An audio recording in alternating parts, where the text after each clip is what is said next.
Please introduce yourself to our viewers, who you are and how long you have been in the architecture field. My name is Sanson. I'm a director at DP Architects.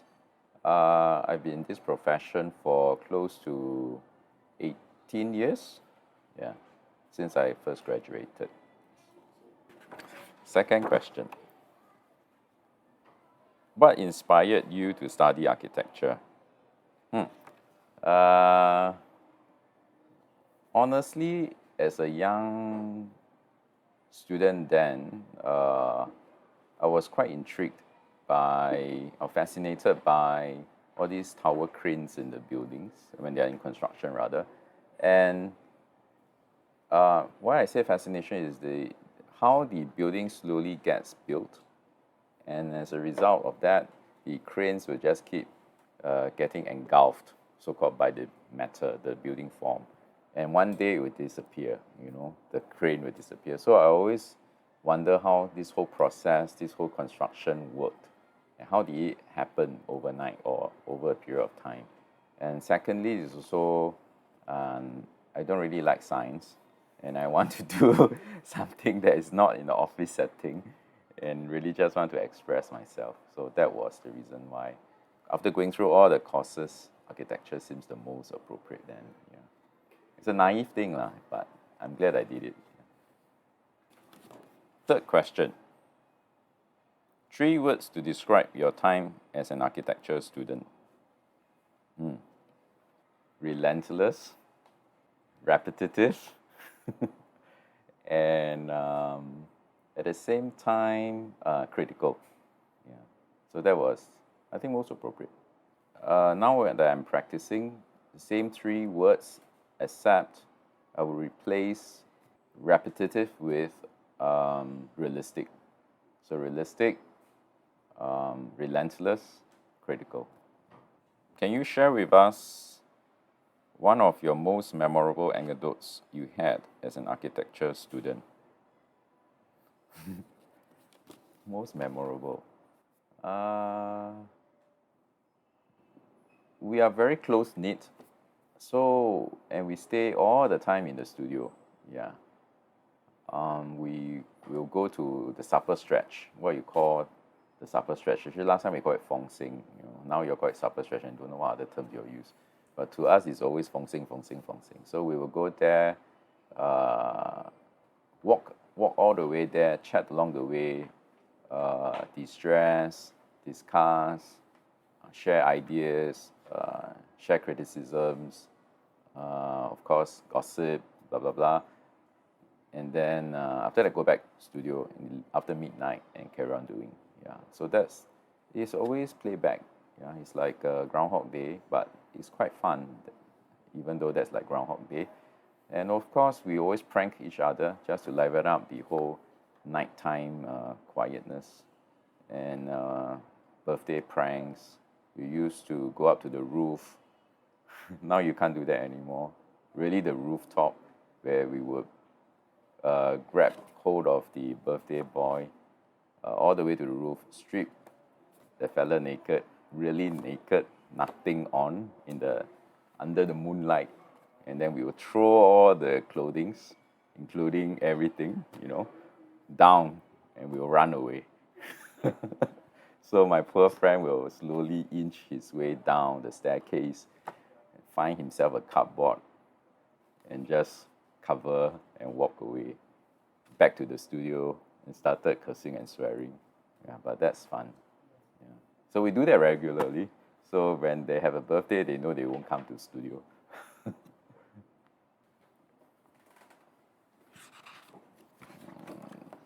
Fifth question. What do you think is the biggest difference between the education you received as a student and the education students now receive? Honestly, I don't really like to indulge in the past about the methodology or the pedagogy, but I think as the time change, we have to evolve and develop according to the aspirations and the aspirations of the students, the current generation, and of course how the profession has evolved also. So whether is it different or not, I can't really pinpoint one main difference, except to say that the students are more.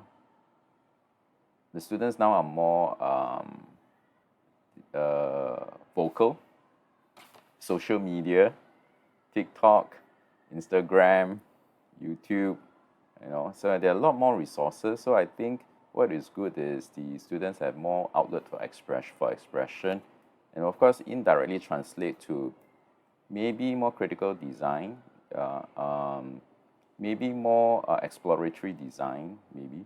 So that is maybe the difference in that manner. But in terms of how we approach architecture, the pedagogy, and whatsoever, I believe it's still relatively the same. We encourage people to discuss.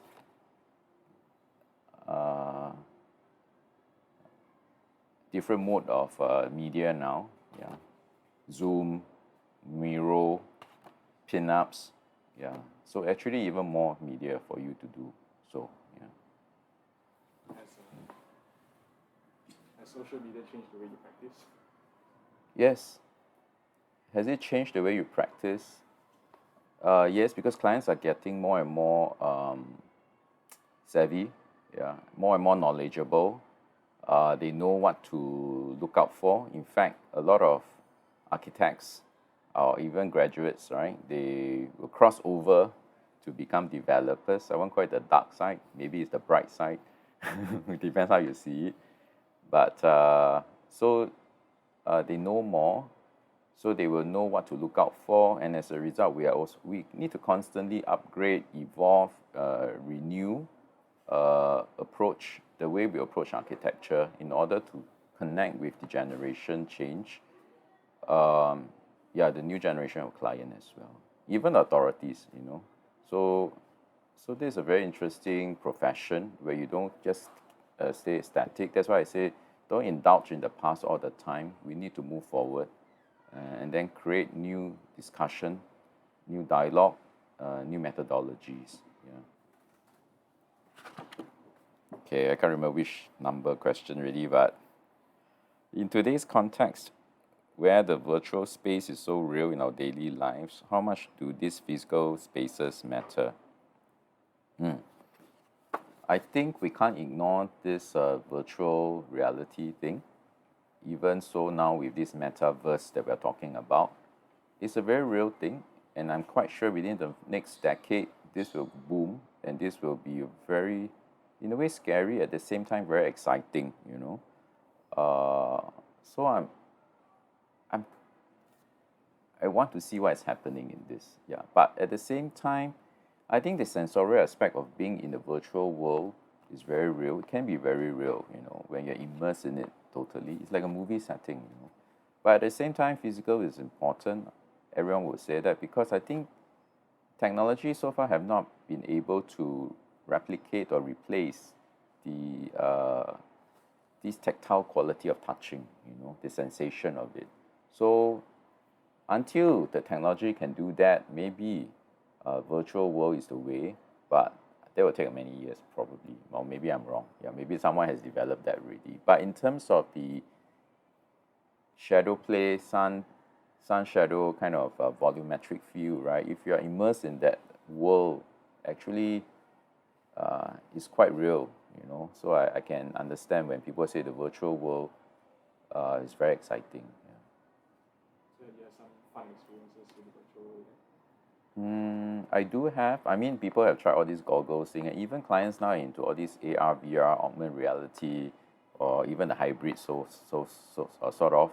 So we can't ignore that, and we cannot always stay static, like I mentioned earlier, right? Stop indulging in the past all the time. It's good to have the past history and memories as a gauge, as a guide, as a yardstick, or rather as a rule book. But you've got to develop new rules. Yeah, you cannot always stay stagnant. Yeah.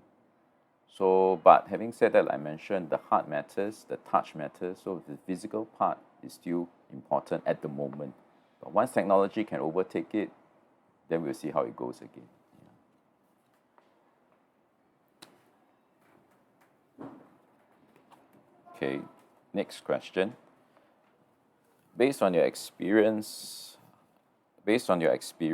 what do you think is the most important thing students should take from the architecture education?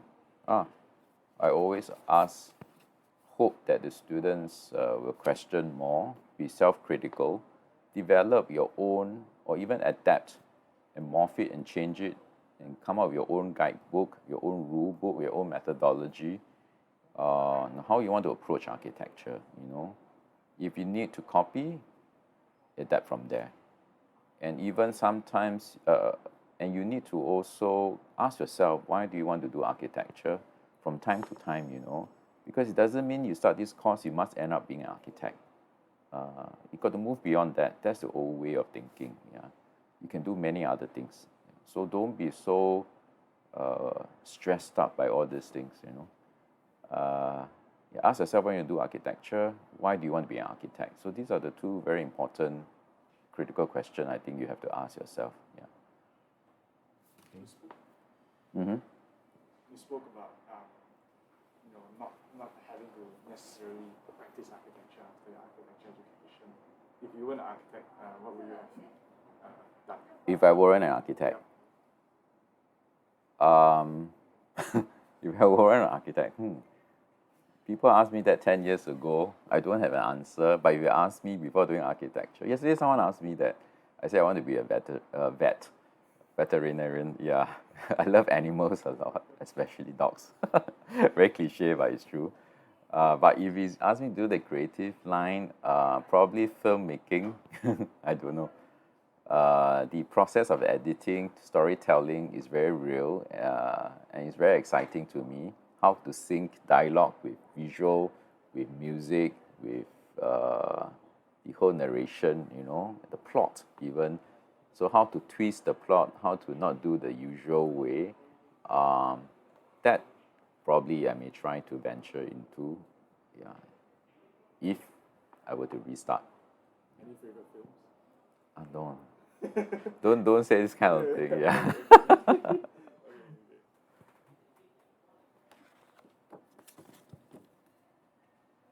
What is the biggest misconception people have about being an architect? Oh, they think we're rich. That's the past, man. Now you can't get rich being an architect. So, come on. That's the biggest misconception. Second, okay, no second. That's the biggest misconception.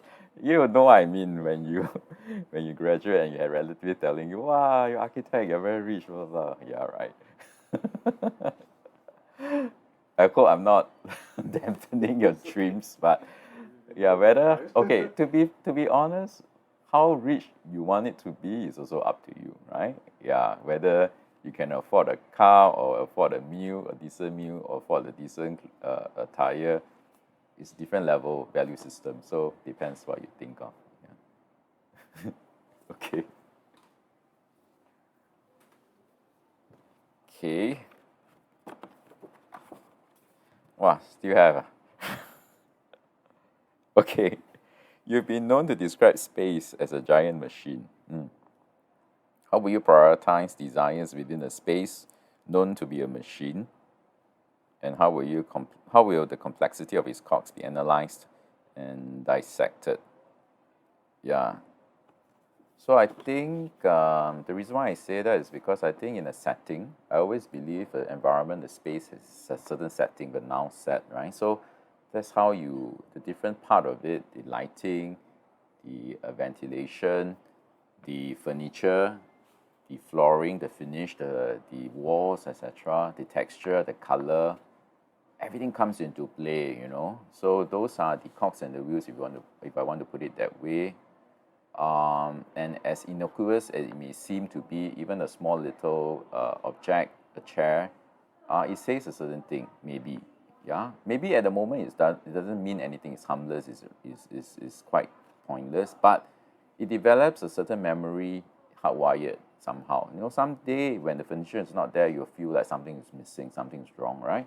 So I think architecture is a very surreal, ethereal quality of that manner, that it forms a memory in your place, in your mind. You know, so this machine, though it's clockwork, but at the same time, right, because of this clockwork, it gives you a certain stability in your life, a certain gesture, a certain setting, right, that makes things work. Yeah, so this coil in the wheel is very important, whether you well oiled it or whether the whole one part bolt and nut is out of place, right? Something may happen, good or bad, I'm not sure, right? So it depends. Yeah, that's why I think it's very important. Still have?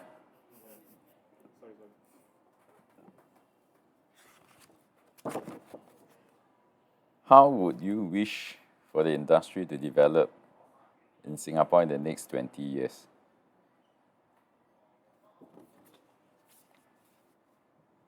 I wish that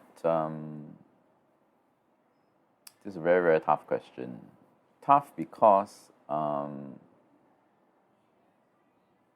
we need to have a certain stake and a claim in our environment, especially with the developers.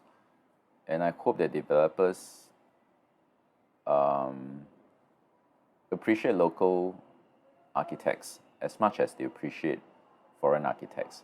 So the other side would then be, oh well, you local architecture or local architects are not as strong or as powerful or as innovative as the foreign architects. Of course, there's always this argument, right?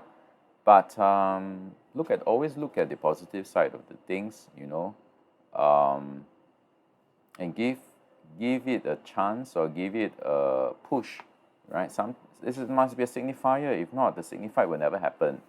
So that's what I hope, and I have always thought of that since 15, 18 years ago until now, right? I still see the same thing happening. Though, yeah, there's a more focus and more importance or more interest in local scene. Of course, it could have been faster and hastened. Yeah. So I wish for that to happen, and I wish that you guys will be the young generation will be the ones to also push it even faster, because you got to be more passionate about it. It's cliche again, but you have to do it, and then question more in terms of not being critical for the sake of being critical. Question, and then after that, all right, propose something. Yeah, offer an opinion, offer a solution, alternative. Yeah, then spark dialogue, right? You can be critical, but at the same time, you must know what you are talking about. If not, what's the point? Yeah, a lot of people like to talk. That's cheap and that's free, But to come up with something is different. Yeah, and it's more commendable that way. Yeah. Is there anything that makes you hopeful recent times? I think there's a certain dialogue ongoing about all this conservation, well-being, etc., etc. The environment, and the government is also trying to engage more, so that's good. The agencies rather. So yeah, I see more of that. But of course, with every effort by the parties doing this, we always want more, right? That's human nature. It's a given, right? I won't give you a little bit and then think you'll be very happy. No, we always want more, right? That's human. That's how it works. So then everyone then put in more effort then to make it happen. Yeah. Of course, because it's all driven by money, dollars and cents at the end of the day, right? So it's always about money at the end of the day. So we must learn how to talk the language. If not, it's very difficult.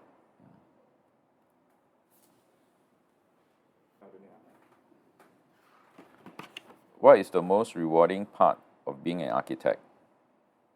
Is this the one? What's the most rewarding part of being an architect? Most rewarding part of being an architect. To put it bluntly and selfishly, I'm able to realize a dream, not using my money. You use the other party's, the client's money, realize both dreams. Yeah, so that is, I find most. I remember my first building built. There's a certain sense of eureka moment, right? That is locked in my brain forever, and I still remember that moment that is built. Yeah, so I still go there now and then, just to see how it has changed, how it has evolved, good and bad is good. It's fine. That's how it should be. It cannot remain stagnant. Yeah. Change is the constant, you know. So if you don't change, that's worrying, you know.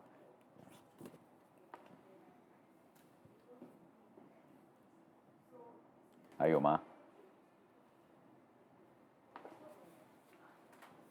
Okay.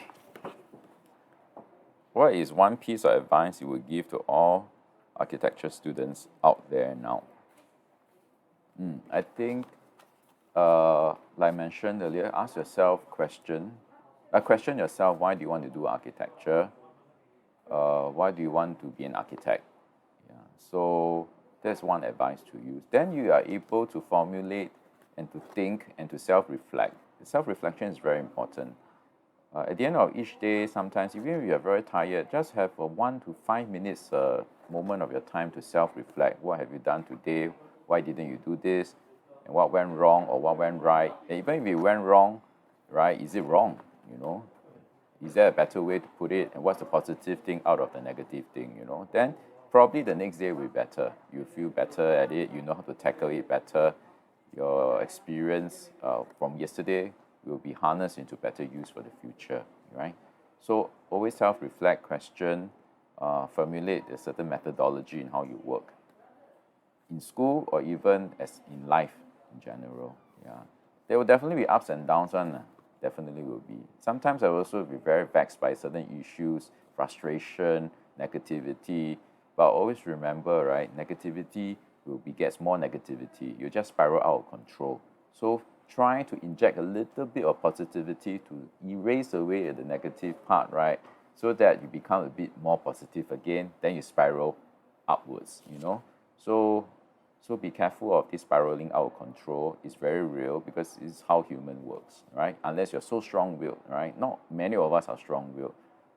So you know yourself better, yeah. But my one advice is, right, trying to think positive at times, yeah. Of course, the other part is great. Are the grades really that important to you? So if it's not good for you, if it is, try not to be too influenced or try not to be too bothered by grades sometimes. Yeah. What happens when a student tells you? Hmm? What happens when a student tells you that grades are important?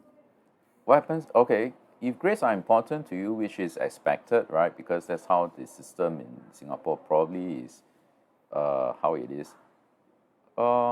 It's same as life, you know. Sometimes you want reward, you want to be praised, you want to win awards, you want to have increment in salary, you want to be promoted. Similar, I see whether grades and real life example is this. So maybe it's naive for me to ask to say that is grades important to you. So people will say, then is promotion important to you? Is salary increment important to you? Same thing, maybe. Okay. So if that's important to you, then you got to then see for yourself, how do you deal with it when you don't achieve it? Maybe that's the other way to look at it. Yeah. So that you won't, either you strive for a better, change for a better, change course, change job, change employer, or what's wrong with it? What's wrong with you, or is there anything wrong with you, or is there anything wrong with the other party, right? So grab hold of it, the situation. Don't just self-pity and worry. Don't worry all the time without moving. I know it's very easy for me to say because I must admit, when people are in depression, when people feel very down, they tend to always, it's difficult to get out of it. Yeah, it's difficult. I know. I've seen a few of my friends in that manner. So I don't want to sound not empathetic to that situation, but I only hope that you find friends or you find close friends, right, who are able to lift you out of that situation. Yeah, and trust your friend if you find that friend. So that is very important, I find, especially in our profession.